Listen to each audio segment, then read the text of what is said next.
Он немного завидует своему младшему коллеге, когда тот знакомит его со своей очаровательной невестой, и они приглашают его на обед, чтобы отпраздновать помолвку. Но в этот момент на них нападает сумасшедший с ножом, и Сатору отталкивает своего коллегу, чтобы защитить его, но сам получает удар в жизненно важный орган. Потеря крови сильная, и ему становится жарко. Он говорит, что не хочет этого, и вдруг голос в его голове отвечает, что он понимает его сомнения и что теперь он устойчив к высоким температурам. Он понятия не имеет, что происходит, и думая обо всем, чего он не хочет, он обретает устойчивость к этому. Голос говорит ему, что теперь он устойчив к ударам ножом, что обретенная устойчивость к холоду сочетается с устойчивостью к высоким температурам и становится устойчивостью к колебаниям температуры. Но когда Сатору понимает, что он точно умрет, он просит своего младшего коллегу уничтожить жесткий диск в его компьютере. Наш парень знает, чего хочет. Он все еще сожалеет, что умрет девственником. Если бы у него была возможность переродиться, он бы стал более агрессивным и добивался бы каждой девушки, которую увидит. Голос в его голове слышит его и дает ему уникальный навык хищник, но не такой, о котором вы могли бы услышать в новостях. Похоже, из-за большой потери крови Сатору бредит и говорит, что если бы в его возрасте кто-то был девственником, то его можно было бы сравнить с мудрецом. И у него был бы потенциал стать великим мудрецом. Голос снова слышит его и дает ему уникальное умение «Великий мудрец». По этой логике даже я заслуживаю называться мудрецом. Где же мое умение? Сатору наконец замечает голос в своей голове и просит его заткнуться и дать ему немного покоя. Но он потерял последние очки здоровья, и теперь игра окончена.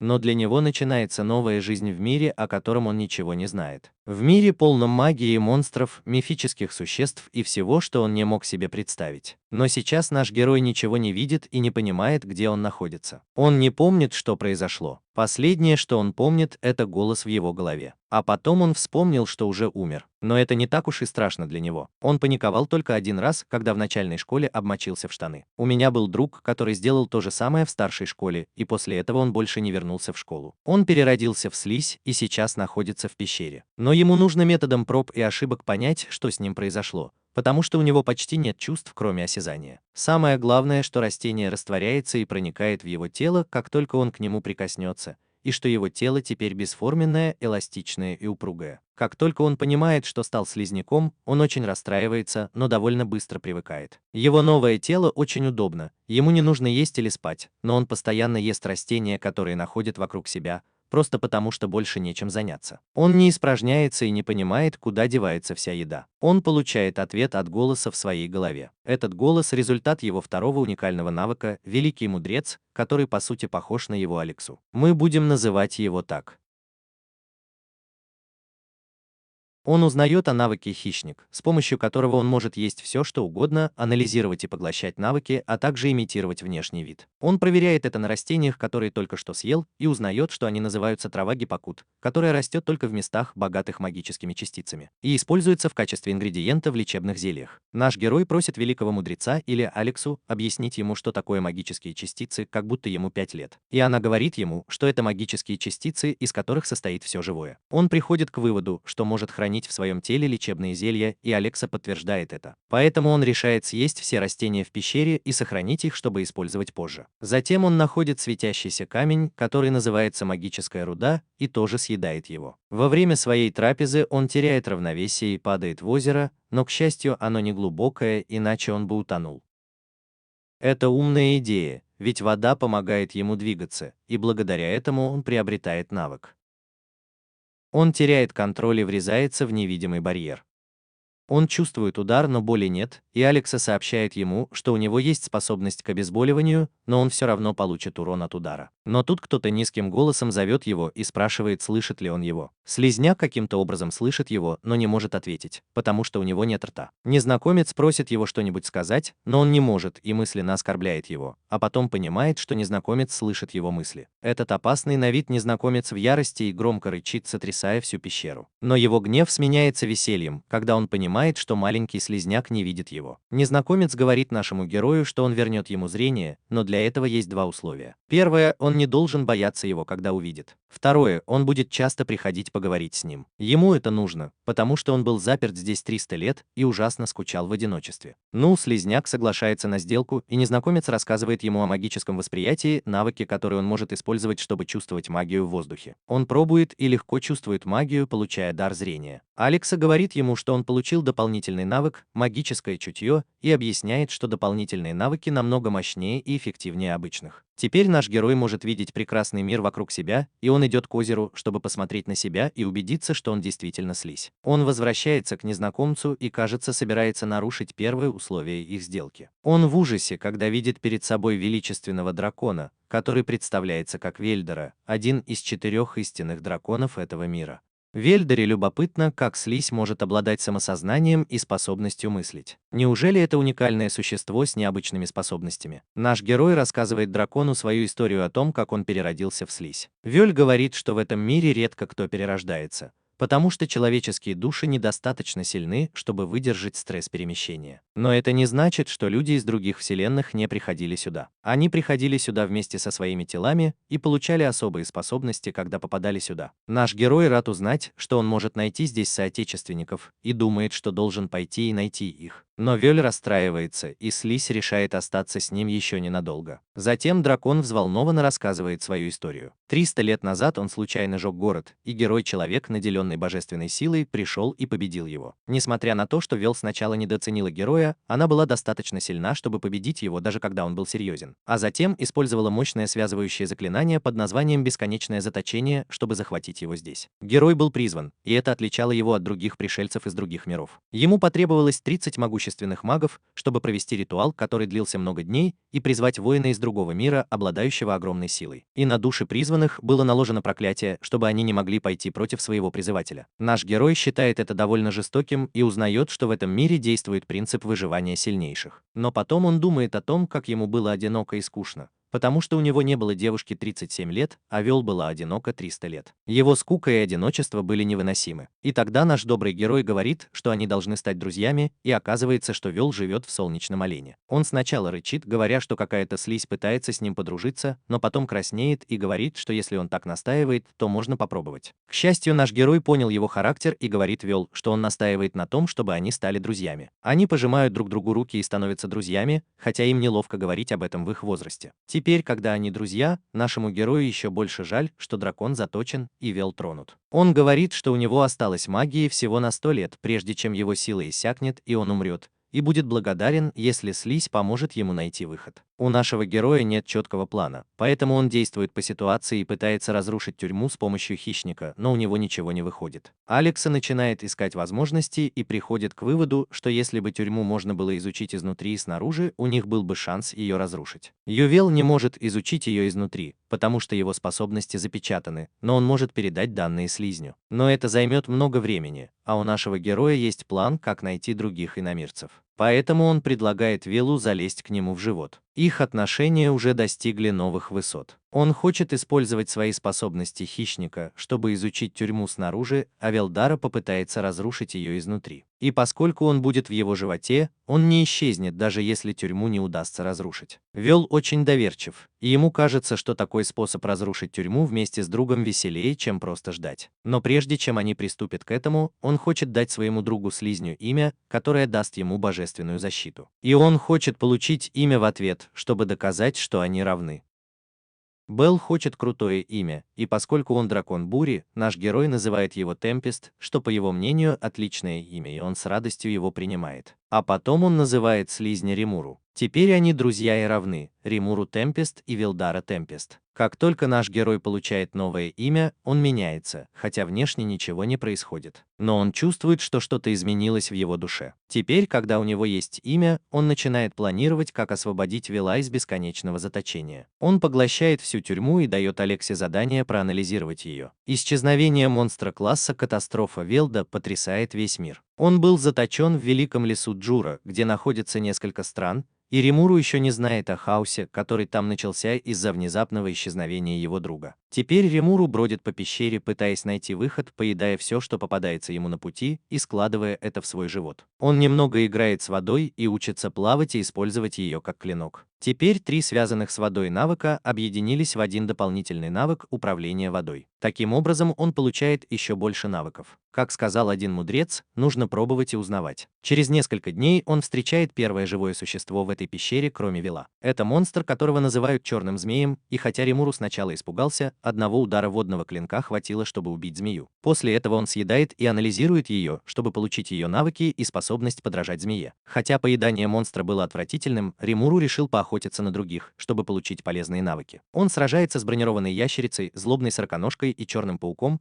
и от последнего он получает способность использовать липкие и стальные нити, с помощью которых он имитирует Человека-паука и легко передвигается по пещере. Затем он охотится на гигантскую летучую мышь и получает способность использовать ультразвуковые волны, что также дает ему возможность говорить. После долгих недель блужданий по пещере Римуру наконец подходит к огромной деревянной двери, которая оказывается выходом. Дверь внезапно открывается, и он задается вопросом, не автоматическая ли это дверь. Но это не так. Здесь трое искателей приключений, которые исследуют пещеру. Римуру прячется за камнем и узнает, что они пришли сюда, чтобы выяснить, почему после исчезновения Вела активность монстров возросла. Он понимает их благодаря своему магическому чутью и даже может с ними разговаривать. Но он решает не общаться с ними, опасаясь, что они могут проявить агрессию. Благодаря навыку скрытности разведчика, группа из 3 искателей приключений становится невидимой, и они заходят в пещеру. Римуру уходит. Он видит открытое небо после долгих недель, проведенных в пещере, и идет по лесу, думая о Виле. Он хочет собрать много интересных историй, чтобы рассказать ему, когда вернется, и тут же начинается новая история. Перед ним появляется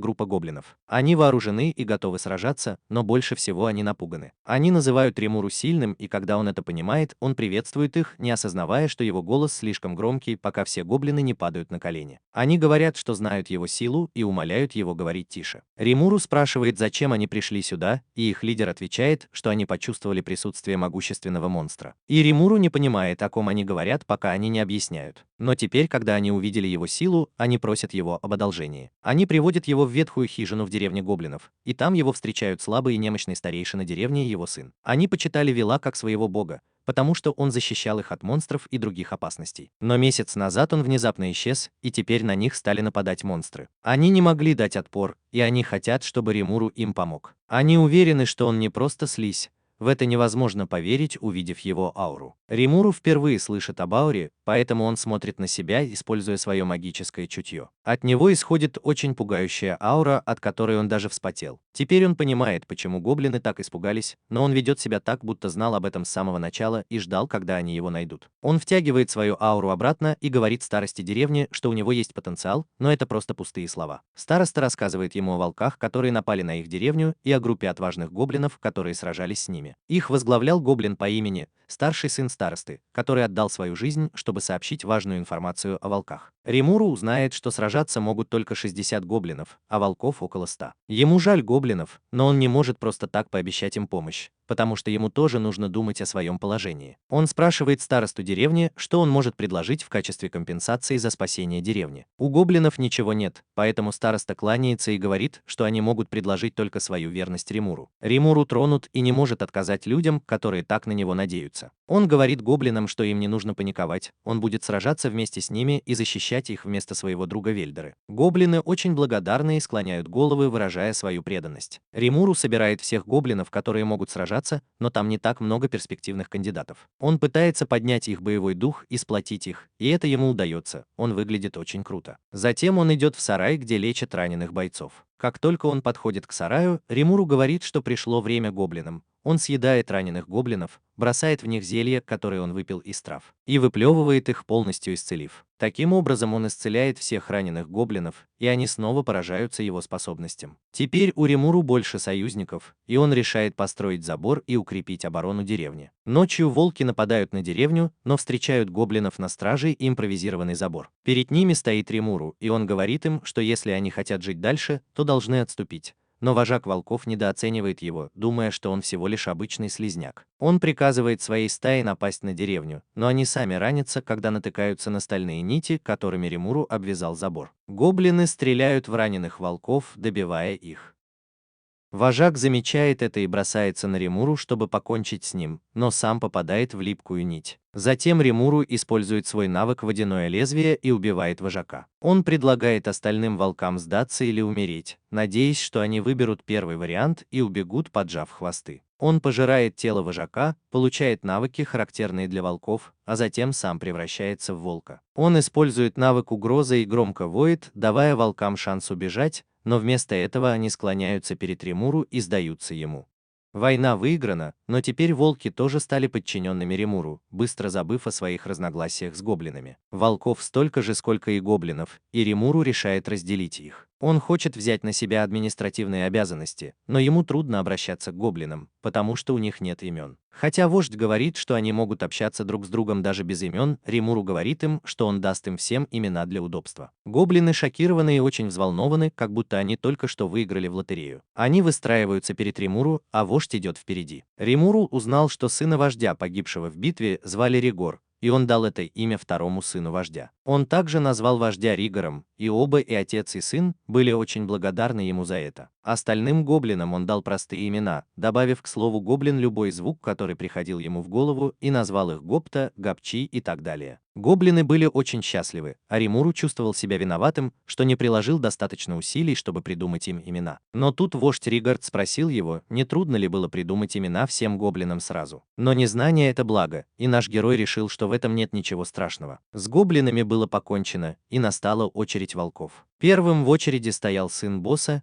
и по виляющим хвостам Ремуру понял, что никто из волков не держит на него зла. Он назвал сына босса Ранга, и тут вдруг его тело начало таять, а зрение затуманилось. За то, что он давал имена монстрам, пришлось заплатить высокую цену. Это отняло у него много магии. Именно об этом Ригор собирался рассказать Хенвингу, но тот был в блаженном неведении. И сам того не зная, Ремуру достиг своего предела, и чтобы восстановить силы, он перешел в спящий режим. Он полностью очнулся только через 3 дня, и его встретила милая и хорошо сложенная девушка-гоблин. Ремуру понятия не имел, кто она такая. Если бы в деревне была такая же красивая девушка, он бы ее запомнил. Девушка уходит позвать Ригарда, и Ремуру ждет большой сюрприз, когда видит, что тот превратился в высокого гоблина-мача. Он спрашивает, что здесь произошло, и Ригард объясняет, что у монстров обычно нет имени, а если дать имя, то монстр станет сильнее и эволюционирует. Как только он это говорит, в комнату врывается Ранга, и теперь он собака-единорог, которая может вызвать бурю, просто взмахнув хвостом. Ремуру выходит на улицу и видит, что гоблины превратились в новый вид. Гоблины-мужчины превратились в хобгоблинов, а женщины в гоблинш. И хотя Ремуру назвали просто Рёнга, все волки эволюционировали, потому что они были связаны и могли делиться именем. Они больше не страшные волки, а стали волками-бурями. Теперь Ремуру отвечает за деревню и устанавливает 3 правила, которые должны соблюдать все. Правило номер 1 – не нападать на людей. Правило номер 2 – не драться между собой. Правило номер 3 – не принижать другие расы. Первое правило было особенно важным, потому что люди живут большими группами, и если им причинить вред, то они могут жестоко отомстить, с чем не справится даже могущественный слизняк. После этого Ремуру распределил обязанности в деревне и назначил Ригарда гоблинским лордом, который расплакался, услышав это. Другие гоблины и волки тоже стали охранниками, собирателями и охотниками. Но у них серьезные проблемы с жильем и одеждой. Команда гоблинов строит дом, который разваливается через несколько минут после завершения строительства, и Ремуру думает, что даже птичьи гнезда крепче, чем это. Кроме того, одежда гоблинов слишком откровенная, но у них нет мастеров, которые могли бы ее сшить. Но раньше они торговали с одной расой, и у них было много разных товаров. Это были дворфы из Дваргона, которые славились своим легендарным мастерством и навыками в металлургии. Ремуру очень обрадовался и решил с ними связаться. Поэтому отправился в город дворфов вместе с несколькими гоблинами и волками. Гоблин по имени Гопта, который уже бывал в Дваргоне, стал проводником Ремуру, а 2 других гоблина и Ригер были его охранниками. Ночью он расспрашивает Гопту о королевстве дворфов, и тот рассказывает, что это технологически развитая система пещер, где живут дворфы, люди, эльфы и другие расы. Кажется, что Ремуру запал на эльфов, потому что как только он слышит об эльфах, он больше не может слушать Гопту. Дваргон – это город свободной торговли, куда могут заходить даже монстры. Король строго запретил драки у ворот, и сильная армия следит за соблюдением закона и порядка.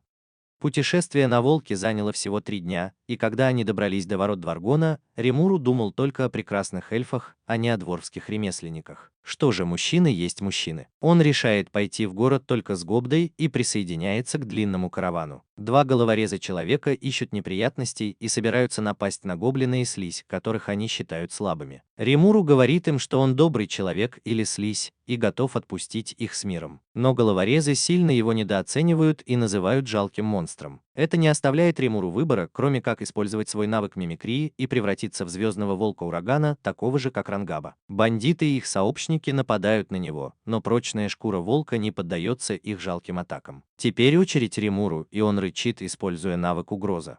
Но он перестарался, и Алекса сообщает ему, сколько человек убежало и сколько обмочилось, прямо как мой друг, которого я не видел с того рокового дня в школе. Но это все равно было преступлением, и охранники посадили их в тюрьму. Гопта крепко спит, а главный охранник говорит Римуру, что поскольку это было их первое нарушение, и они не начали драку, скоро их выпустят. Но тут приходит охранник и сообщает, что в шахтах появился монстр, несколько мастеров ранены и застряли внутри. К тому же у них нет лечебных зелий, чтобы их вылечить. Но Римуру приходит им на помощь и дает им лечебное зелье, которое он извлек из растений в пещере. Главный охранник дружит с ранеными гномами, и ему ничего не остается, кроме как поверить словам и выделениям слизняка. Он бежит помогать своим друзьям с лечебным зельем, а Римуру играет с нитями, висящими на стене, и в конце концов подвешивает спящего Габду вверх ногами. Охранник возвращается ночью и спасает всех 3 раненых гномов. Они благодарят его, и вскоре главный охранник отпускает Римуру. В качестве платы главный охранник выслушивает его и решает познакомить с опытным кузнецом, который может ему помочь. Он проводит его по волшебному стимпанковскому городу, полному удивительных произведений искусства, и приводит к оружейнику Кайджину, который также является старшим братом стражника. И по случайному совпадению Римуру встречает 3 братьев-гномов, которых он спас вчера. Это Гарм II и Эги, которые работают на Кайджина. Они рассказывают, как лекарства слизняка спасли их, и их босс очень благодарен Римуру. Он просит прислать ему ремесленников для деревни, но, к сожалению, у него есть невыполнимый заказ, и он не может никого выделить. Возможно, начнется война, и министр приказал ему доставить 20 магических мечей к концу недели. Кайджин хотел отказаться, но министр по имени Веста задел его гордость, и он не мог этого так оставить. Это напомнило Римуру о его собственном боссе и о прошлой жизни. Помимо нехватки времени, у мастера-оружейника не хватает сырья, магической каменной руды. Если он не сможет выполнить заказ, то потеряет лицензию. Римуру понимает, что магическая каменная руда – это то же самое, что он съел в пещере. Он смеется и выплевывает ее, говоря Кайджину, что это не просто руда, а очищенная магическая сталь. Гном спрашивает, сколько стоит этот драгоценный ресурс, и Римуру хочет, чтобы он прислал в их деревню опытных ремесленников и научил их важным вещам. Если это все, то гномы могут приступать к работе, ведь им нужно сделать еще 19 мечей. Но тут Римуру приходит в голову идея. Он просит показать ему уже сделанный меч Кайджина. Это чудесный светящийся клинок, который может отражать магическую силу владельца. Римуру говорит, что хочет ненадолго его одолжить. Он проглатывает его и просит Алексу проанализировать меч и массово произвести копии, используя минералы в его желудке. И вот так просто он делает 20 копий меча, что очень похоже на то, как студенты делают домашние задания в колледже. Поскольку проблема Каюна решена, он устраивает вечеринку, особенно для Римуру, который сделал всю работу. Он колеблется, но только до тех пор, пока гномы не говорят ему, что они идут в бар, где все официантки симпатичные эльфийки. Римуру не может отказаться от такого шанса и соглашается. В баре он очарован красивыми эльфийками, которые тоже находят его милым и спорят между собой, кто будет его обнимать. Римуру получает эту слизь рис и может расслабиться на мягких подушках, и это самый близкий контакт с девушкой, который у него когда-либо был. Он не может сдержать своего счастья и думает, что это рай. Он хочет, чтобы этот момент длился вечно. Вечеринка продолжается, и одна эльфийка говорит Римуру, что она хорошо гадает на картах, а другая предлагает найти ту, с которой ему суждено быть. Римуру задается вопросом, будет ли его суженая человеком или слизью, и в хрустальном шаре он видит японку с кучей детей, и похоже, что наш герой станет их отчимом. Но тут в бар заходит зануда по имени Веса. Это тот самый министр, который отдал приказ посадить его в клетку, и он здесь, чтобы посмеяться над ним. Это полный бред, и похоже, что он отдал этот приказ только потому, что был в плохих отношениях с кузнецом. Вдобавок ко всему, он хочет поговорить с управляющим о том, почему они пускают в свое заведение такого ничтожного слизняка. Римуру раздражен, но не хочет связываться с влиятельным человеком. Но Кейджун заступился за него, и у него тоже есть личные счеты с этим мужчиной. Он сильно бьет его и вырубает, но теперь Римуру беспокоится о последствиях. У Кейджуна уже есть план. Он думает, что его отправят в ссылку, и решает стать одним из ремесленников, которых Римуру заберет с собой в деревню. Его арестовывает собственный брат, и оба они ведут себя так, будто это пустяк, хотя завтра об этом напишут во всех газетах. Их сажают в тюрьму, а Гобда все еще спит. Интересно, сколько времени ему понадобится, чтобы побить мировой рекорд. Кейджуна и его сообщников будут судить, но он просто смеется над этим, говоря, что они отделаются штрафом. Кейджун рассказывает, что они с этим мужчиной давно знакомы. Когда-то он был рыцарем, командующим при короле, а Карен был его заместителем. Он завидовал ему, а когда один из его амбициозных проектов провалился, он свалил всю вину на Кейджуна и даже дал ложные показания, чтобы тот уволился с работы. Но даже после этого кузнец не держит зла и считает, что он не злой человек. Но если оставить прошлое в стороне, он подписывает устный договор с Римуру, и его подчиненные тоже решают последовать за ним. В день суда их представляют королю гномов-героев, Газелю Дварга, которого уважают за то, что он храбрый и благородный воин. У Каюна и его друзей есть адвокат, но его уже подкупил Карен, и он без зазрения совести саботирует их дело. Римуру думает, что им лучше обратиться к Солу. Судья приговаривает их к принудительным работам в шахтах, и Римуру считает это несправедливым. Но затем король обращается к Кайдзину и спрашивает, не хочет ли он снова стать рыцарем. Но тот отказывается, говоря, что уже подписал контракт, который не нарушит, даже если король прикажет. Король уважает мастера-кузнеца и поэтому меняет приговор так, чтобы это было выгодно ему. Он изгоняет Каюна и его товарищей, но это его тоже огорчает. Итак, Каюн и братья-гномы изгнаны, и они вместе с Римуру отправляются в деревню гоблинов. Но подожди, Римуру, кажется, ты кое-что забыл. Прошло несколько недель с тех пор, как Римуру вернулся из Дваргона с Кайдзином и его группой, которые сейчас усердно работают над развитием деревни гоблинов. Кайдзин – кузнец, Гарм – оружейник, Гарм-2 – мастер по тонкой работе, а Эги – архитектор. Кроме того, Римуру приветствовали еще 500 гоблинов, которые слышали о нем и собрались здесь ради его защиты. Сначала он хотел прогнать их, но когда спросил Алексу, она сказала, что в борьбе за господство между более сильными расами, такими как орки, огры и люди-ящеры, гоблины будут уничтожены. Поэтому он сжалился над ними, приютил их, дал им имена, а потом проспал еще 3 дня, чтобы восстановить силы. Кроме того, Гапта стал учить их призывать волков из теней. Когда Римуру оставил его в тюремной камере, он очень усердно тренировался, призвал своего волка, освободился и благополучно присоединился к Римуру на пути домой. Гапту повысили до короля гоблинов, и теперь у него есть несколько подчиненных. Это сделало его еще более мускулистым и мужественным. Он пришел сообщить Римуру о незваных гостях в деревне. Там были люди, скорее всего разведчики какой-то могущественной нации, которая хочет расширить свои границы. Но оказалось, что это та самая группа, которая открыла Римуру дверь в пещеру во 2-м эпизоде. С ними была женщина в маске, единственная, кто мог сражаться, и она уничтожила муравьев, преследуя их с помощью своих навыков владения мечом и огненной магии. Но когда последний муравей собирался напасть на нее, она внезапно почувствовала слабость,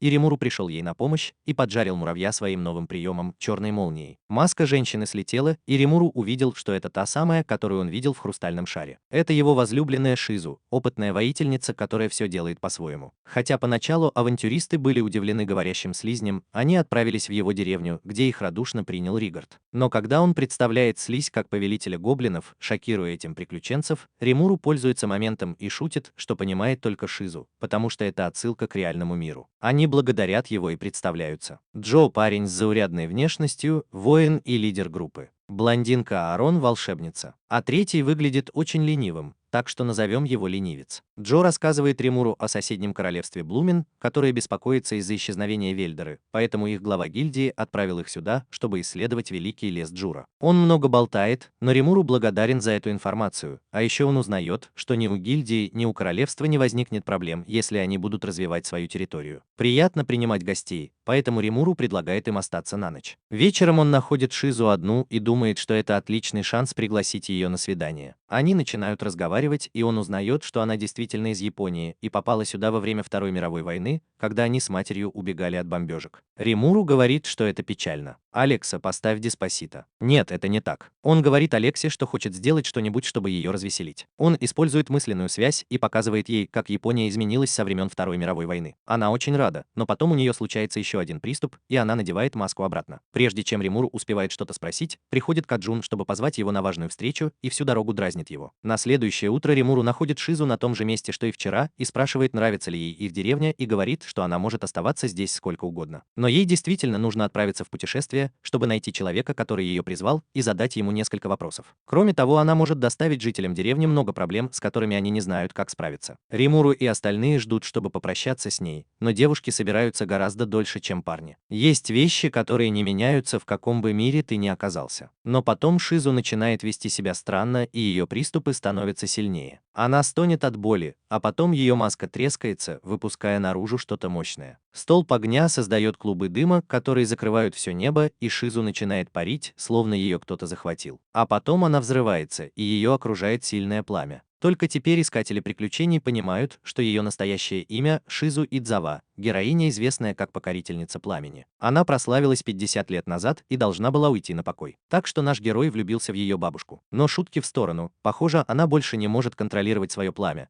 поэтому Римуру приказывает Ригору и Риго эвакуировать жителей деревни. Он также приказывает Ранге быть наготове, потому что скоро начнется бой. Когда ее маска наконец падает, Шизу теряет остатки разума и превращается в Эфрет, великого духа огня, который на самом деле и был источником ее силы. Искатели приключений думают, что это конец, и у них есть все основания так думать. Ифрит призывает 3 летающих саламандр, и они сжигают деревню, которую только что построили Римуру и его друзья. Он говорит приключенцам, чтобы они тоже убегали, но они гордо стоят перед лицом опасности, готовые пожертвовать своими жизнями, чтобы спасти своего друга и легендарного героя Шузу, в которую вселился дух. Перед началом битвы Римуру спрашивает Ифрита, чего он хочет, но тот предпочитает говорить кулаками и нападает на него. Римуру пытается контратаковать, но его водная стрела испаряется, не успев коснуться Ифрита. Приключенцы сражаются с одной саламандрой, а Римуру призывает Рангу, пытаясь уклониться от 2 оставшихся и победить их. Его водная стрела бесполезна, а использование большого количества воды может привести к мощному взрыву пара, который уничтожит все вокруг вместе с врагами. Поэтому он отказывается от этой идеи. Но он замечает, что ледяное копье Аарона наносит урон саламандрам, и Алекса говорит ему, что магические атаки эффективны против духов. У Римуру появляется идея, и он просит Эрена выстрелить в него ледяной стрелой. Она колеблется, но делает, как он говорит, и Римуру поглощает стрелу, анализирует ее и получает способность использовать ее. Он идет дальше и превращает ледяную стрелу в ледяной дробовик, одним мощным ударом уничтожая 2 саламандр. Оставшаяся саламандра решает стать смертником и взрывается перед приключенцами, а Джо каким-то образом блокирует атаку, чтобы не навредить друзьям. Но теперь все они выведены из строя, и Римуру приказывает Ранге увести их в безопасное место. Теперь, когда Римуру остался 1 на 1 с Ифритом, он может сражаться, не сдерживаясь. Огненный дух начинает с того, что призывает огненных клонов и создает вокруг Римуру лавовое поле, чтобы расплавить его. Он избавляется от клонов с помощью ледяного дробовика, но уже оказывается в ловушке Эфрида, который использует атакующий круг. Это мощная атака, и Римуру паникует, думая, что его короткая и прекрасная жизнь в виде слизи скоро закончится. Но он не получает никакого урона и спрашивает Алексу, что происходит. Она говорит ему, что у него есть сопротивление температурным колебаниям, поэтому все огненные атаки автоматически нейтрализуются. Теперь ситуация изменилась, и Римуру ловит Ифрита в ловушку с помощью своих стальных нитей, которые магически защищены от огня. Он насмехается над огненным духом, говоря, что недооценил его и что все его атаки бесполезны против него. Он решает закончить битву, используя свой уникальный навык «Хищник», и проглатывает его целиком, тем самым отделяя его от Шизу. И в животе у Римуру Ифрит в ужасе встречает Велла, который хочет стать его следующим противником. Шизу стала слишком слабой после того, что произошло раньше, и теперь Римуру рядом с ней, пока она отдыхает. Она благодарит его за спасение и за то, что он не дал ей навредить людям, которых она любила, и хочет рассказать ему свою историю, чтобы люди помнили, как она жила. Она начинает с того дня, когда в ее деревне был пожар, и она убегала вместе с матерью, когда пламя внезапно окружило ее, и она оказалась перед лордом демонов Леоном, могущественным человеком с холодным и жестоким взглядом. Он подумал, что она мертва, и посчитал ее неудачным экспериментом. Но увидев, что она все еще жива, несмотря на ожоги 3-й степени, он решил, что она совместима с огнем. И тогда он призвал Айфрита и заставил его вселиться в тело девочки. Леон тут же опробовал свое новое оружие, когда какой-то глупый птицечеловек осмелился напасть на него, чтобы самому стать повелителем демонов. По его приказу Айфрит овладел телом Шизу и жег птицу дотла. Леон был впечатлен и решил изменить ее имя с Шизу на Шизутян, и она стала его верным помощником, хотя у нее и не было особого выбора в этом вопросе. У нее также был друг в резиденции повелителя демонов, такой же призванный, как и она, и они нашли и приютили маленького золотого лисенка. Все шло хорошо, пока однажды ее друг не решил взять лисенка в резиденцию, и тот зарычал на Леона. Посчитав лисенка угрозой, Айфрит овладел Шизу, и она превратила лисенка и своего друга в пепел. А когда она поняла, что натворила, маленькая девочка испугалась до смерти. Но она продолжала служить повелителю демонов в качестве его ближайшего помощника в течение многих лет, пока однажды герой не напал, или он сбежал, оставив Шизу в качестве прикрытия. Она сражалась с героем, но проиграла, и хотя герой мог легко убить ее, она этого не сделала. Вместо этого она предложила Шизу бесплатную терапию и сказала, что теперь все в порядке. К ней вернулись утраченные эмоции, и она заплакала, когда герой решил удочерить ее. Она также дала Шизу маску, которая могла усилить ее сопротивление и даже подавить дух Айфрита внутри нее. Благодаря герою Шизу узнала больше об этом мире, а благодаря маске она научилась использовать силу Ифрита и сама стала героем, помогая нуждающимся. Но однажды герой внезапно исчез, сказав Шизу, что они обязательно встретятся снова. Чтобы заполнить пустоту в своей жизни, Шизу решила помогать людям, и ее стали называть новым героем. Но спустя десятилетия она состарилась, и ей стало трудно сдерживать Ифрита, поэтому она ушла на пенсию и стала учительницей в школе для детей из других миров в королевстве Ингрейтия. Ей нравилось учить детей, и она жила спокойной жизнью, а некоторые из ее учеников выросли и стали самостоятельными. Один из них даже стал грандмастером, который руководит всеми гильдиями в стране. Видя, что ее ученики уже устроились, и понимая, что контролировать Ифрита становится все труднее, Шизу ушла с работы и отправилась в свое последнее путешествие, чтобы найти человека, который призвал ее, и задать ему несколько вопросов. Это путешествие привело ее сюда с несколькими веселыми авантюристами. Она спрашивает у Римуру его настоящее имя и в обмен называет свое, а потом просит об услуге. Она хочет, чтобы он съел ее, как съел ее проклятие. Ей не нравится этот мир, но она не может его ненавидеть настолько, чтобы проклинать. И поскольку она не хочет стать частью этого мира после смерти, она хочет, чтобы Римуру поглотил ее и позволил ей упокоиться в его желудке. Он соглашается на ее просьбу и решает отправиться в путешествие, которое она не успела завершить. Шидзук говорит ему, что, возможно, хотела, чтобы Леон Кромвель, один из самых могущественных повелителей демонов, признал, что она человек. Она хотела узнать, есть ли способ отправить детей обратно в их мир. Она слишком быстро теряет силы, и Римуру клянется своими именами, что задаст эти вопросы Леону. Она благодарит его, а потом умирает, и ее тело становится старым и хрупким. Римуру использует свой уникальный навык хищника и съедает ее, надеясь, что она будет вечно видеть счастливые сны в его желудке. На самом деле Шидзук мечтает о том, чтобы воссоединиться со своей матерью и счастливо жить в своем мире и в своем времени. Я не плачу. В моей комнате снова ниндзя-лучники. Отряд искателей приключений и Ригард приходят проведать Шидзук, но с удивлением обнаруживают там кого-то еще. Ригард и Ранга легко узнают в нем Римуру, но искателям приключений трудно поверить, что плачущий синеволосый человек, так похожий на Шидзук, это дружелюбный слизняк. Ну, Римуру рассказывает им, как умерла Шидзук и попросила его съесть ее, поэтому он принял ее облик. Они грустят, но когда Римуру говорит им, что Шидзук считала их слишком безрассудными и склонными к опасности, они начинают спорить друг с другом, и атмосфера печали рассеивается. Отряд решает уйти и рассказать, что они нашли в лесу, и обещает хорошо отзываться об этом месте и о правившем здесь слизне. Но прежде чем уйти, они хотят, чтобы Римуру снова превратился в человека, чтобы они могли поблагодарить его за Шидзук. Кроме того, Римуру замечает, что их снаряжение слишком низкого качества, поэтому он решает сделать им прощальный подарок. Авантюристы очень рады получить доспехи, которые стоят гораздо дороже, чем они могут себе позволить. И они еще больше радуются, когда узнают, что их изготовили знаменитые на весь мир три брата-гнома и легендарный кузнец Каюн. После этого они отправляются в свою гильдию, а Римуру прощается со своей возлюбленной. Он пообещал ей, что найдет Леона и заставит его ответить на все вопросы, и он всегда держит свое слово. Но прежде чем что-то делать, ему нужно больше узнать об этом мире и о том, как здесь устроена власть. А еще нужно развивать свою деревню и становиться сильнее. После битвы с огненным духом Ифритом, который вселился в тело Шизу, гоблины снова начинают развивать свою деревню. Каюн и три брата-гнома помогают гоблинам строить дома, шить одежду и делать другие важные вещи, а Ригард и лорды-гоблины разрабатывают план управления деревней.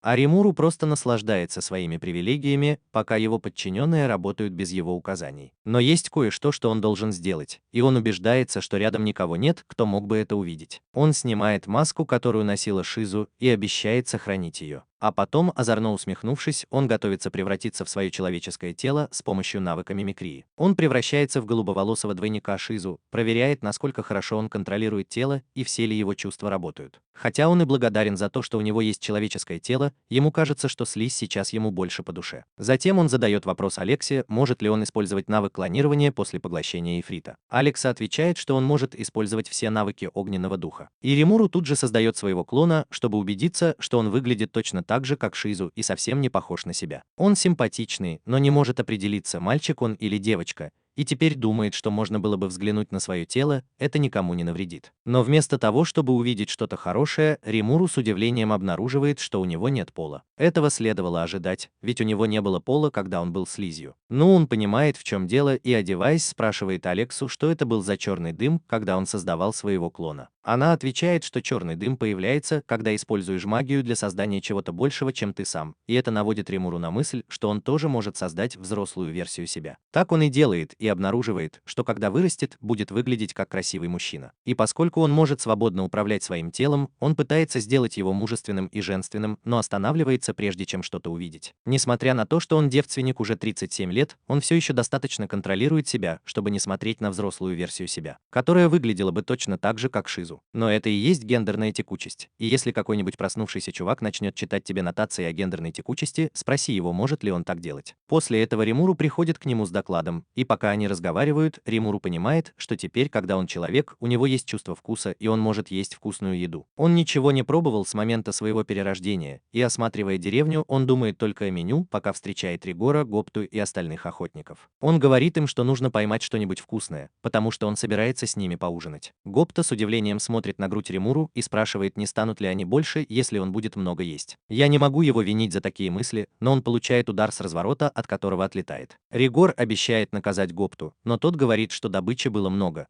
потому что в последнее время в эту местность часто забредали дикие звери. Он думает, что это из-за сезонной миграции, но у Римуру есть сомнения, и он решает отправить Рангу с охотниками на случай, если им понадобится дополнительная сила. Тем временем он идет в пещеру, где был заключен его друг Вельдера, чтобы испытать навык дегенерация, который он получил, поглотив шизу. Под дегенерацией он не имеет в виду нас. Это был навык, который мог объединять разные навыки, создавая новые или расщеплять их на более мелкие. Поскольку он был очень ценен для шизу, Римуру решает использовать его с пользой и получает дополнительный навык «Черное пламя», который кажется очень мощным и крутым. Кроме того, маска, которую она оставила, обладала способностью подавлять магию, и когда Римуру надел ее, Алекса сказала, что его слабая аура полностью исчезла. И теперь он выглядит как обычный человек. Но тут он получает телепатическое сообщение от Ранги, и похоже, что там что-то случилось. Римуру бежит в лес и видит, как Гобду ранит белый мечник, а другие гоблины и волки уже лежат без сознания на земле. Перед ним стоят двое рогатых мужчин. Один из них красный, а другой белый,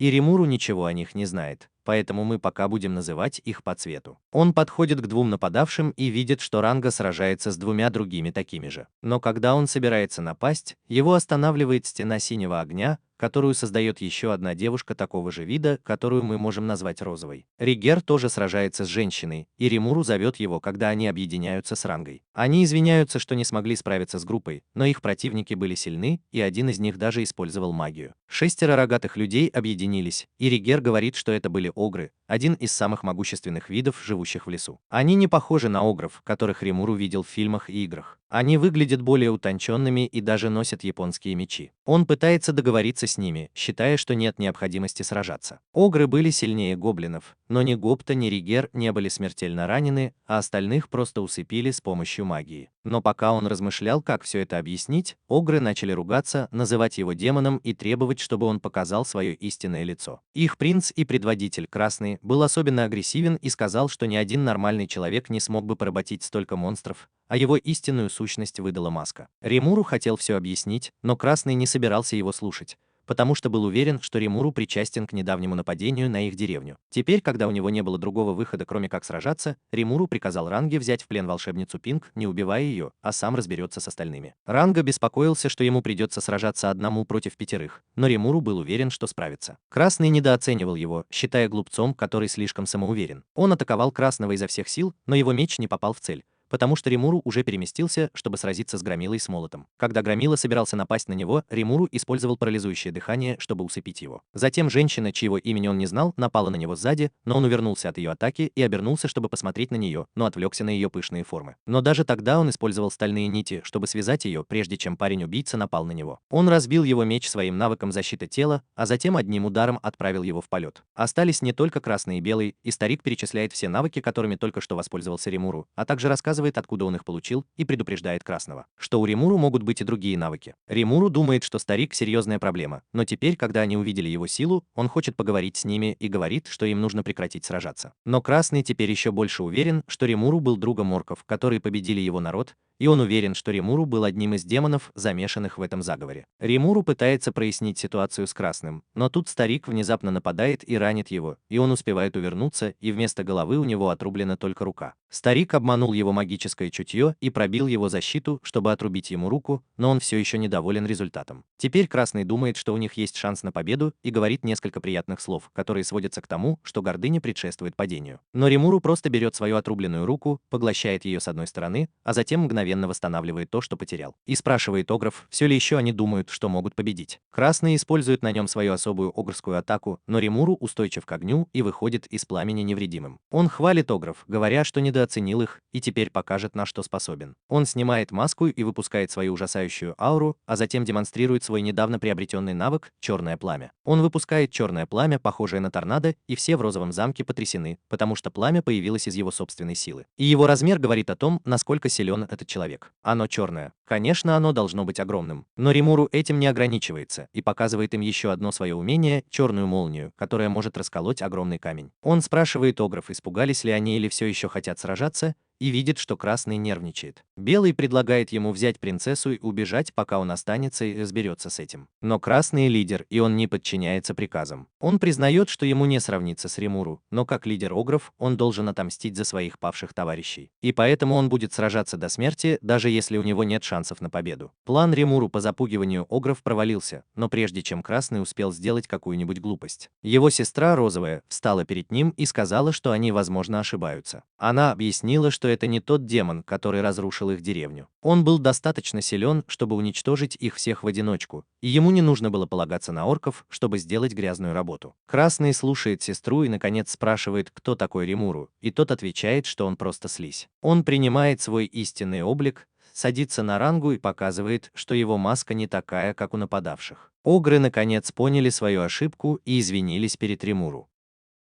Дело улажено, и слизь приглашает огров в свою деревню на праздник, который они устраивают сегодня вечером. Они сомневаются, но он отвечает, что раз никто не пострадал, то все в порядке. Залечив раны и поохотившись, Римуру возвращается в деревню вместе с ограми и гоблинами. Он спрашивает Красного, как его зовут, и тот отвечает, что ни у кого в их группе нет имени, и Римуру понимает, что он легко забывает, что у монстров в этом мире нет имен. Праздник начинается вечером, и Римуру пробует первое блюдо, пока гоблины с нетерпением ждут его реакции. Он откусывает кусочек от чего-то похожего на кебаб, и ему очень нравится. Он впервые пробует что-то с тех пор, как попал в этот мир, и думает, что теперь жизнь стоит того, чтобы жить.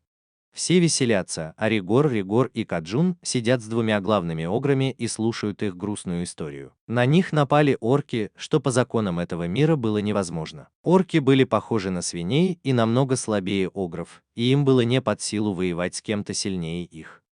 Но они напали и ночью подожгли деревню огров. У них была целая армия, одетая в доспехи и вооруженная. С орками был могущественный демон в маске, поэтому огры приняли Римуру за него и напали. Скорее всего, орки объединились с повелителем демонов, и в итоге из 300 огров осталось только 6. Ривиру тоже слышал об этом, и он подходит к группе, чтобы спросить Реда, что тот собирается делать дальше. Ред думает только о мести и хочет, чтобы его группа стала сильнее, чтобы найти орков и демона, но он понятия не имеет, с чего начать поиски. Римуру понимает, что у лидера огров нет плана, и предлагает свою помощь.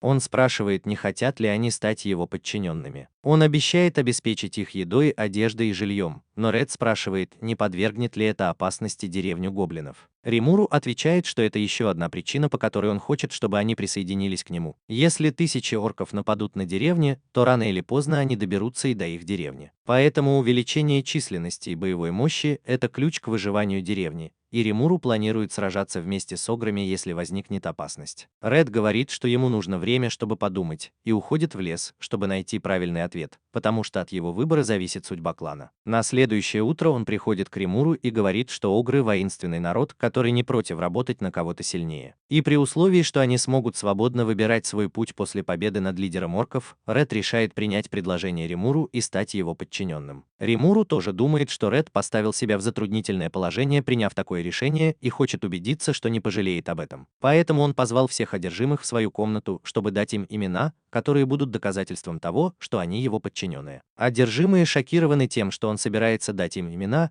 и даже когда принцесса Огра говорит, что это рискованно, Римуру не слушает ее. Он самодовольно думает, что уже знает об истощении магии, но поскольку на этот раз их было всего 6, проблем не возникнет. Я почти уверен, что он снова пострадает, просто из-за своей самоуверенности. Рид с благодарностью соглашается, чтобы его назвал Великий Слизняк, и остальные не возражают. Римуру начинает давать имена, и следующее, что он слышит, это голоса двух девушек, спорящих о том, кто будет о нем заботиться. Он открывает глаза и видит, что на его теле из слизи лежат два маленьких слизнячка. Он все еще в полусне и спрашивает девушек, кто они такие, пытаясь понять, что произошло. Внезапно Огр-принц приветствует его и сообщает, что после того, как его назвали Бенемару, он превратился в повара. Теперь Римуру вспоминает, что потерял сознание, когда давал имена Ограм, спрашивает Алексу о Киджунсю и узнает, что они были редкой разновидностью, родившейся среди огров. Это хорошая новость, и Римуру замечает, что Бен, который раньше был красным, теперь выглядит меньше, но сильнее. Огр-принцессу Пинк теперь зовут Шуа, и он замечает, что она стала еще красивее. Женщина-орк, которая его держит, Шайен, и ему уже нравятся две ее черты. За спиной Бена стоит старик белый орк, который отрубил Римуру руку. Его зовут Хакару. Он тоже выглядит моложе. А еще есть Суи-убийца. Алекса говорит Римуру, что для того, чтобы назвать высшего монстра, нужно потратить еще больше магии, поэтому он потерял сознание, назвав всего 6 огров. Шестой огр Куро уже стал учеником Кайдзюна, и когда он приходит поприветствовать Римуру, наш герой с облегчением видит, что он единственный нормальный парень среди всех этих красавчиков. И это то, что нравится Римуру, который когда-то тоже был довольно обычным. Римуру наблюдает, как Хаку тренирует молодых гоблинов в фехтовании, но он строгий учитель, который выбивает из своих учеников всю дурь. И все это благодаря Гопте, который взволнованно сказал, что хочет научиться пользоваться мечом. Он также обсуждает с Беном лорда Орка, уникального монстра, который рождается среди орков раз в несколько столетий. Возможно, это немного преувеличено, но говорят, что лорд Орк внушает страх своим союзникам, что делает его самым эффективным лидером. И поскольку оркам, напавшим на его деревню, было наплевать на смерть своих союзников, Бен уверен, что ими руководил лорд Орк. Римуру спрашивает, есть ли какая-то другая причина, по которой на них напали. И Бен отвечает, что несколько месяцев назад в их деревне появился подозрительный демон и предложил назвать его. Но это выглядело как мошенничество, поэтому он отказался от сделки, сказав, чтобы демон удвоил сумму и отдал ее следующему. Демон в маске проклял его и ушел из деревни, и Бен думает, что демон затаил на него обиду, но он не мог взять имя у ненадежного мастера. Римуру польщен и спрашивает имя демона, но Бен его даже не помнит, и тут из тени выходит Сью и говорит, что это был Гельмут. Подумав немного, Римуру вспоминает, что Гельмут – это демон, который дал имя брату Ригера. Интересно, может, этот Гельмут просто бродит по миру и дает имена монстрам, и это его странное хобби. Сью пришла с важной новостью о том, что видела ящеролюдей, еще один сильный вид, обитающий в болотистых районах леса. Она видела, как они ходили в соседнюю деревню гоблинов на переговоры и думает, что они могут прийти и сюда. После нескольких дней, проведенных в деревне, огры хорошо прижились здесь. Шуман рассказывает братьям-гномам, как делать ил из адских мотыльков, когда она заходит в мастерскую с Римуру на руках. Она представилась секретарем, и поскольку она выглядела соответствующе, Римуру оставил ее на этой должности. Но это могло вызвать разлад между двумя красавицами-каджунками, которые обе хотели проводить с Римуру много времени. Они буквально растягивали его как тесто для пиццы, а Гарам и его братья наблюдали, как две женщины борются за мужчину, который даже не принадлежит к их виду. Но ему каким-то образом удается угодить им обоим. Так она сказала.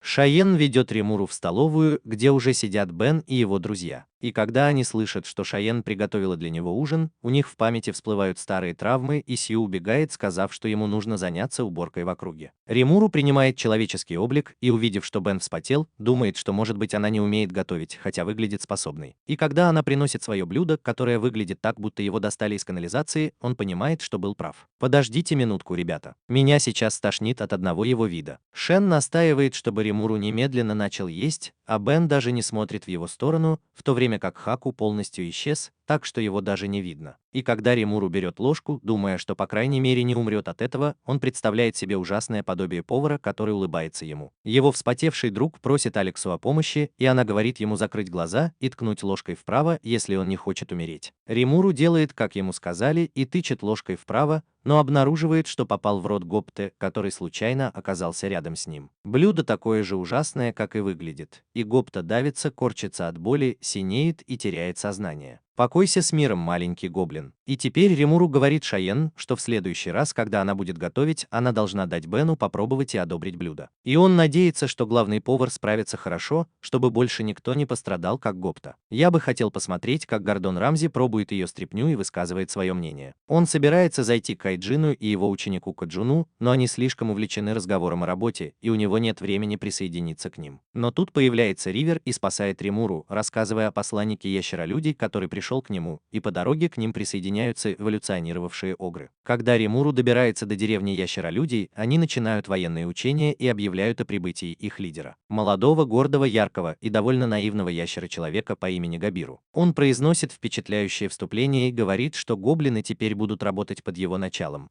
Он ящера-человек и будущий вождь своего племени. Римуру раздражена, а Ригурд еще больше, чем она, и сильно сжимает Габиру. Она просит его остановиться, но на его месте я бы наслаждался этим, пока он не отключился. Ригурд говорит, что это требование было слишком внезапным, но Габиру ведет себя высокомерно и рассказывает им об угрозе вторжения орков в лес. Он говорит, что защитит от них слабаков. Но потом он видит двух крутых огров и роскошную красотку, которая производит на него наибольшее впечатление. Габиру разговаривает со своими солдатами, и они не думают, что в деревне есть гоблин или слабак. Римуру думает, что связь с ящерочеловеком будет выгодна им обоим. Но глядя на Вена и пустота, он начинает сомневаться. Иметь таких друзей еще хуже, чем иметь могущественных врагов. Теперь Гейб меняет свою стратегию и говорит, что слышал о гоблинах, которые приручили ужасных волков, и он сделает их офицерами в своей армии. Чиен очень раздражена, а Бен улыбается и спрашивает у Римуру разрешения убить этих глупых ящериц. Римуру каким-то образом останавливает его и говорит, что именно он сделал волков союзниками. Гейб смеется и говорит, что это была забавная шутка, и Римуру призывает Рангу показать высокомерному ящеру правду. Ранга появляется в своем настоящем облике и использует свою способность внушать страх, чтобы напугать ящериц, а Бен спрашивает, всегда ли он был таким большим. Вот что она сказала. Римуру отвечает, что настоящий размер более полезен в таких случаях, когда нужно напугать идиотов.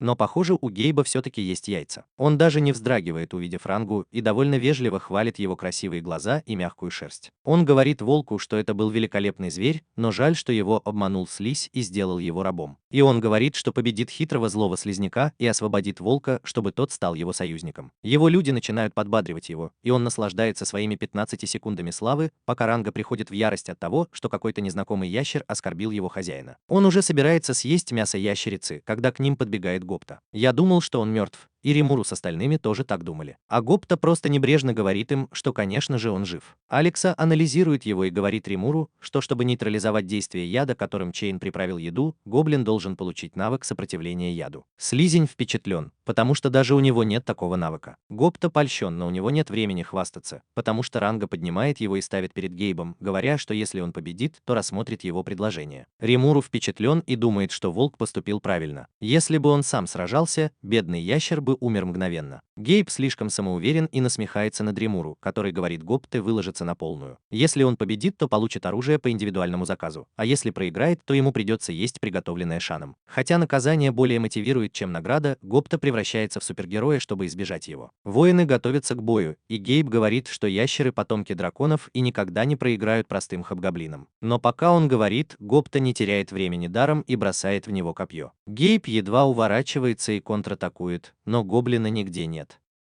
Пока ящер гадает, куда он делся, Гопта появляется из тени и бьет его ногой по затылку, вырубая. Я не ожидал такого, но ни ящер, ни Римуру не ожидали. Пока остальные чествуют его как победителя, Римуру думает, что Гопта, возможно, своего рода гений. Честно говоря, он не надеялся, что гоблин победит. Он ожидал, что его побьют, а Огры и Ригард выбьют из ящеров все дерьмо. Но все остальные были уверены, что он победит, и Римуру решил притвориться, что тоже этого ожидал. Ящеролюди были в шоке после того, как Гоп победил их лидера, и Римуру сказал им, что они помогут им в борьбе с орками, но они не будут никому подчиняться. Когда ящеролюди убегали, они сказали, что вернутся. Вернуться зачем? За новым унижением? Нарумуру тоже нужно придумать, что делать дальше, и похоже, ему придется сделать это раньше, чем он ожидал. Стоуф увидел армию из 200 орков, движущуюся вдоль реки неподалеку, и предположил, что они скоро нападут на территорию ящеролюдей. Римуру удивился такому количеству орков и спросил своих подчиненных, что ими движет. Каджун сказал, что орки довольно глупые, и, возможно, кто-то другой стоит за этим вторжением. Римуру согласился, сказав, что за этим может стоять демон, и главный подозреваемый демон по имени Гельмут, у которого были разногласия с ограми. Он сам хочет, чтобы это был демон, чтобы приблизиться к человеку, который заставил страдать его дорогую Шизу. Бен ответил, что даже если за орками не стоит демон, у них, по крайней мере, есть объединяющий их орочий закон. Только такой легендарный монстр мог возглавить такую большую армию орков. Но пока они обсуждали обсуждали это, Су получил сообщение от одного из своих клонов, что с ним хочет встретиться Дриада. Хотя Римуру изначально не собирался ни с кем встречаться, но как только он услышал о Дриаде, он тут же забыл обо всем. Он видел Дриад во многих играх и комиксах, похожих на лесных духов, и не раздумывая пригласил ее. В центре стола вырастает цветок, и из него появляется симпатичная Дриада по имени Трея, тысячелетний лесной дух, который давно не встречал людей.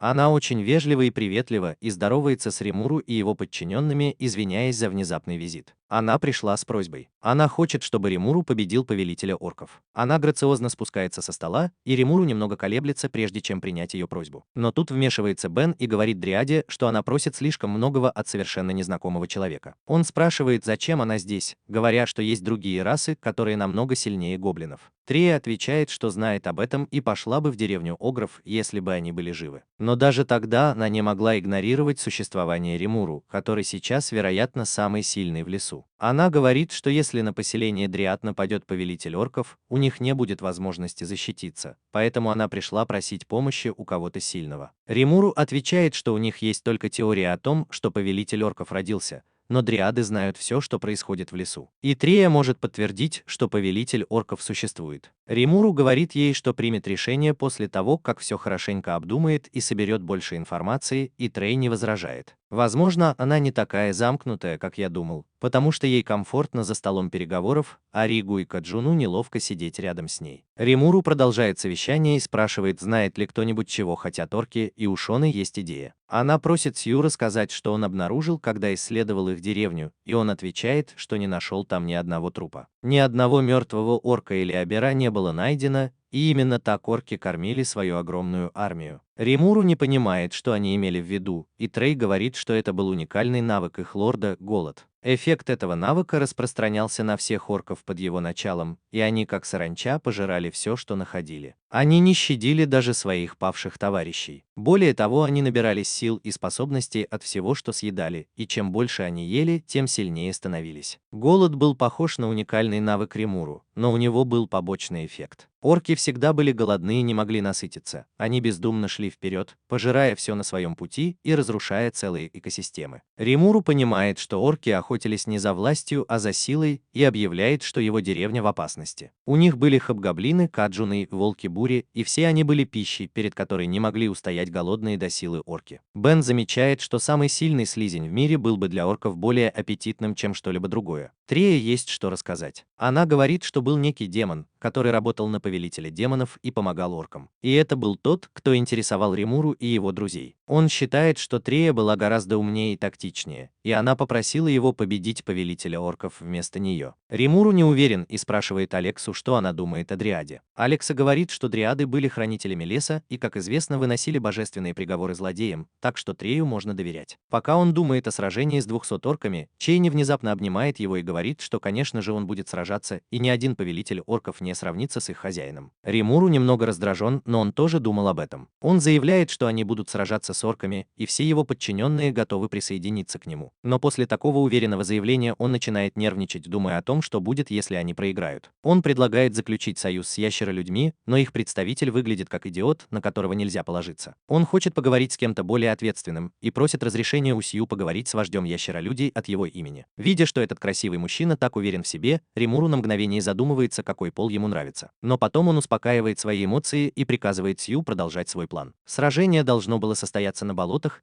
и было важно получить помощь от ящеролюдей, если они будут сражаться на их территории. Когда Сью уходит, Римура надеется, что вождь ящеров не окажется идиотом. К счастью, вождь ящеров – гордый, мудрый и харизматичный лидер, отец Гейба. Когда Сью вторгается на их территорию, его сопровождает дочь, которая также является капитаном королевской стражи, но поскольку он слишком силен, чтобы с ним справиться, и пришел с миром, вождь с уважением позволяет ему передать сообщение. Сью рассказывает вождю ящеров о своем хозяине Римуру Темпесте и о том, что он собирался убить повелителя орков по просьбе Дриады и для этого хотел заключить союз с ящерами. Мудрый король воспринимает это всерьез, но один из стражников нагло оскорбляет Римуру, и Сью готова отрубить ему голову. Но вождь извиняется и оставляет своего солдата в живых. Он понимает, что человек, который назвал Огра по имени и заставил его эволюционировать, необычный человек, и поэтому соглашается заключить союз после личной встречи с Римуру. Сью говорит, что это нормально, и просит вождя ящеров встретиться с ним здесь через неделю и просит не нападать на орков до тех пор. Вождь понимает и доверяет Римуру, не зная его. Но его план проваливается, когда Гейб возвращается домой после того, как демон по имени Лаплас убедил его занять место вождя вместо отца, который потерял хватку. Гейб, будучи очень доверчивым, так и делает, арестовывает отца и сестру и решает начать войну против орков в качестве вождя ящеров. Но проблема в том, что он понятия не имеет, насколько силен повелитель орков. Римуру и его команда отправились в болото, чтобы помочь людям-ящерицам в войне против орков. Среди его спутников Бен, Хаку, Шайен, Сью и Ранга, а также гоблины-наездники во главе с Гоптой. Они оставили Регарта и остальных в деревне, чтобы те сбежали, если проиграют. Пока они едут, Сью сообщает Римуру, что он заметил капитана стражи вождя людей-ящериц, сражающегося с группой орков, и спрашивает, что ему делать. Римуру спрашивает, сможет ли он победить, и красивый Киджин не сомневается в его способностях, поэтому он соглашается. Римуру говорит своим спутникам, что они присоединятся к Сью в бою. Но когда они добираются до места, все орки уже мертвы, а он помогает женщинам-ящерицам. Она серьезно ранена, но Римуру исцеляет ее с помощью своих магических зелий, а затем представляется. Как только она слышит его имя, девушка-ящерица склоняется перед ним, умоляя спасти ее отца и брата Гейба. Она объясняет, что Гейб устроил восстание, захватил трон вождя и теперь ведет войну против орков. Но он был идиотом, который ничего не знал о силе повелителя орков. Она умоляет Римуру о помощи, и Шайен говорит, что раз она признала, насколько велик их хозяин, у нее определенно есть потенциал. И прежде чем Римуру успевает что-то сказать, она уже принимает от его имени запрос на работу как секретарь. Он признает дочь вождя ящеров своей официальной представительницей и тут же заключает с ней союз. Римуру приказывает Сью спасти вождя ящеров, и похоже, у этого красавчика-ниндзя есть навыки, которые заставят его босса понервничать. После этого Римуру вместе с остальными солдатами отправляется на поле боя, где Гейб оказывается на удивление хорошим командиром. Он использует партизанскую тактику, когда ящеролюди, благодаря своей превосходной мобильности, устраивают засады на орков в болотах. Но когда он приказывает своим солдатам отступить, Гейб с ужасом видит, как орки поедают своих мертвых товарищей. Это увеличивает их силу, и вскоре они уже могут одолеть ящеролюдей и съесть их тоже. Гейб приказывает своим людям немедленно отступать, но орки окружают их со всех сторон. Орки теперь двигаются очень быстро, и он замечает, что у них перепончатые лапы и чешуя, как у ящериц. Другие солдаты-ящеролюди сообщают, что это произошло после того, как они съели солдата-ящера, и теперь Гейб понимает, в какой сложной ситуации он оказался. Но как хороший командир, он берет на себя ответственность за свою армию и приказывает им сохранять плотный строй, держа гоблинов, которые были с ними в союзе, в центре. Он вселяет уверенность в своих солдат, даже когда орда орков приближается. Но затем они останавливаются, и перед ними появляется огромный орк в доспехах с ужасающей аурой. Гейб думает, что это орк-правитель, и вызывает его на поединок, но орк отвечает, что он всего лишь генерал орков и намного уступает орку-правителю по силе. Сейчас вождь ящеров нервничает, гадая, каким же будет орк-генерал, но все равно с гордостью принимает вызов на поединок 1 на 1. Он слабее орк-генерала, но все же неплохо сражается с помощью трезубца своего отца, вихревого копья. Но у орка гораздо более устрашающий набор навыков, и Гейбу с трудом удается отражать его атаки. Его люди подбадривают его, и Гейб сражается с ужасающей силой, удивляя орк-генерала, но все еще не нанося решающего удара. Теперь он потерял все силы, и когда он лежит на земле, орк-генерал наносит удар, чтобы убить его. Но Гейба спасает Гопта, который приходит и отбивает атаку орка. Гейб думает, что Гопта на самом деле лидер деревни хобгоблинов, потому что он все еще не может смириться с тем, что проиграл обычному хобгоблину. Гопта думает, что ящер сошел с ума, но сейчас есть более важные дела. Они с Рангой пришли сюда, чтобы помочь ящерам сражаться с орками по приказу Римуру. Орк-генерал высокомерен и говорит им, что если они встанут у него на пути, он их уничтожит.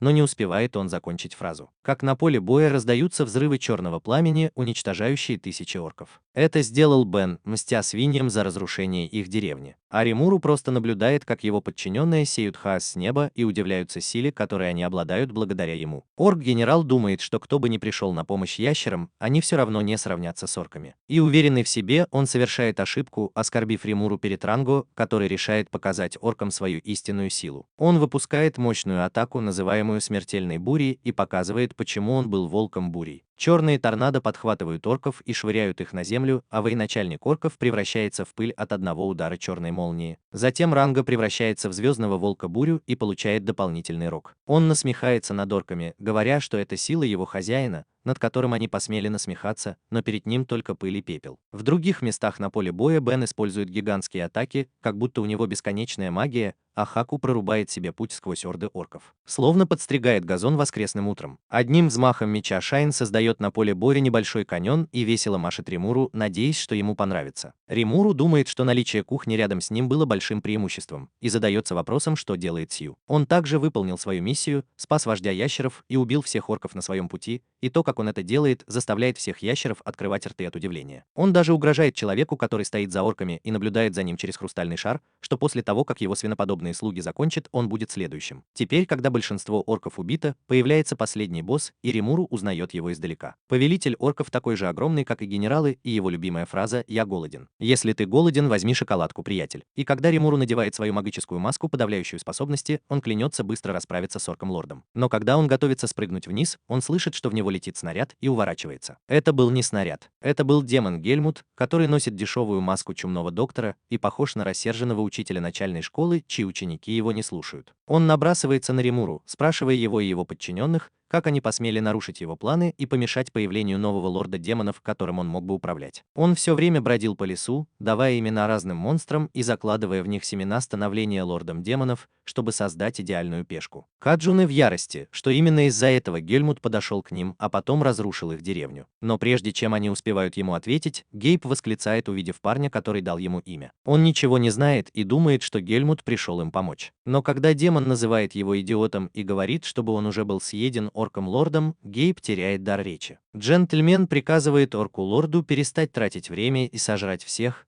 но орка интересует превращение в лорда демонов. Расстроенный демон объясняет ему, что орк-лорд станет орком-катастрофой, когда станет лордом демонов и будет править лесом. Этого хотят он и его босс. И хотя Джелме сказали не вмешиваться в бой, он думает, что у него нет выбора, и нападает на Гейба, который выживает благодаря защите своих верных солдат. Ящерица начинает плакать, видя, как его друзья погибают, и Джалма нападает на него с еще более сильной атакой, говоря, что он должен стать пищей для повелителя орков и иногда помогать ему. Но Римуру встает перед Гейбом и поглощает атаку, используя свой навык хищника. Затем он насмехается над демоном в маске, говоря, что он не смог бы убить даже муху такой атакой. Гейб наконец понимает, что Римуру великий и милосердный правитель гоблинов-слизней, и дает ему зелье исцеления, чтобы помочь его друзьям. Теперь Римуру решает сразиться с Джалмой и связывает его стальными нитями. Его мнение о Гейбе улучшилось, и он несколько раз бьет демона вместо него. Джалма называет себя высшим демоном, но после нескольких ударов меняет свой высокомерный тон и начинает угрожать Римуру, что его босс этого не потерпит. Римуру просит его назвать имя босса, чтобы он тоже мог его победить. Джалма не отвечает и бежит за помощью к повелителю орков. Он называет его по имени Гелт и просит помочь. Повелитель орков вспоминает, как Джалма назвал его, и медленно идет, а демон радуется, думая, что теперь его лакей будет сражаться. Но вместо этого повелитель орков убивает и съедает его, чтобы утолить голод. Похоже, план Джалмы все-таки удался,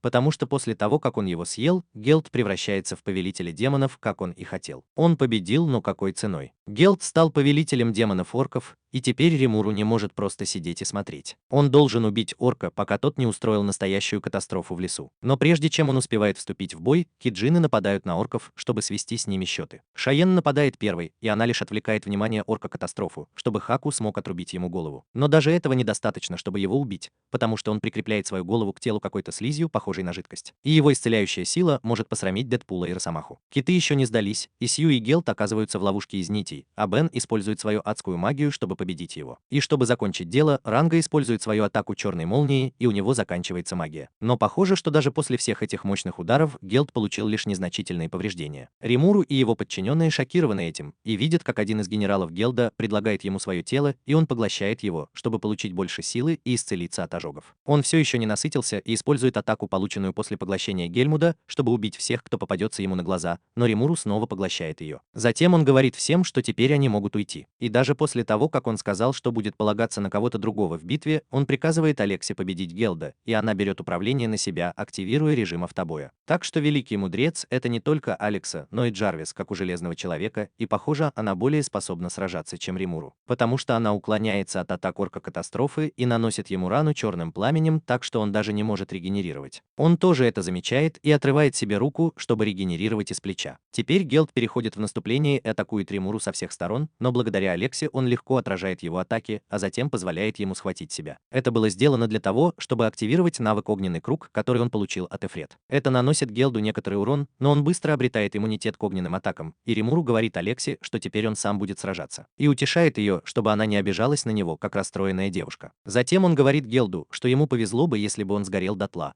потому что теперь его ждет еще более ужасная смерть. Он говорит, что признал орка своим врагом и теперь будет относиться к нему серьезно. Гелд смеется, говоря, что ничего не может поделать и что теперь его съедят. Но Римуру говорит ему, что он собирался съесть орка, прежде чем тот успел бы съесть его. Он раскрывает свою истинную сущность и покрывает тело Гелда, говоря, что он не единственный, кто испытывает сильный голод. Они начинают соревнования по поеданию, и побеждает тот, кто съест своего противника первым. Вскоре это превращается в битву между хищником Римуру и целительными способностями орка. Все наблюдают, как Гелд сражается с Римуру, и пока его пожирают, Римуру видит его воспоминания о событиях, которые привели орка сюда. До того, как его назвали Гелдом, он был вождем племени орков. В его регионе была сильная засуха, и чтобы накормить голодающих детей, он был готов пожертвовать своими конечностями, потому что мог отрастить их снова. Несмотря на то, что его старший сын просит его перестать причинять себе вред, вождь орков говорит, что он всегда сможет отрастить потерянные части тела. Но новорожденные дети не должны умирать. И он отправился в великий лес Джура, чтобы раздобыть еды для своего голодающего народа. Но по дороге он сам умер от голода, и когда он потерял сознание, к нему подошел Гельман, предложив ему имя и еду. Несмотря на риск, что его просто использовали, Гелд принял его помощь. И теперь он говорит Римуру, что несмотря ни на что, он не может быть съеден ради своего народа. Но Римуру уже выиграл битву снаружи, и он говорит Гелту, что тот проиграл и теперь будет съеден. Гелд сопротивляется, говоря, что если он умрет, его народу придется нести бремя его грехов. Он не может этого допустить и готов принять на себя весь голод своего народа, лишь бы они не голодали. Но Римуру говорит ему, чтобы он не волновался. Он поглотит его грех и грехи его народа. Римуру полностью поглотил Гелта, и прежде чем тот превратился в ничто, показал орку видение изобильной земли, где вдалеке слышен детский смех. Гелт падает на колени и плачет, благодаря Римуру за то, что тот съел его грехи и наконец-то удовлетворил его. «Я уважаю вас, мистер Гелт». Затем Алекса говорит ему, что все следы Гелта исчезли, и Римуру превращается обратно в гигантскую слизь. Точно так же, как катастрофа с орками уничтожила эффект уникального навыка, их народ исчез, и они снова превратились в обычных орков, прекратив вторжение. Все радуются победе Римуру, и даже орки рады, что их король освободился от проклятия. Теперь, когда они победили общего врага и выполнили условия своего договора, Римуру говорит Киджинам, что они могут идти своей дорогой.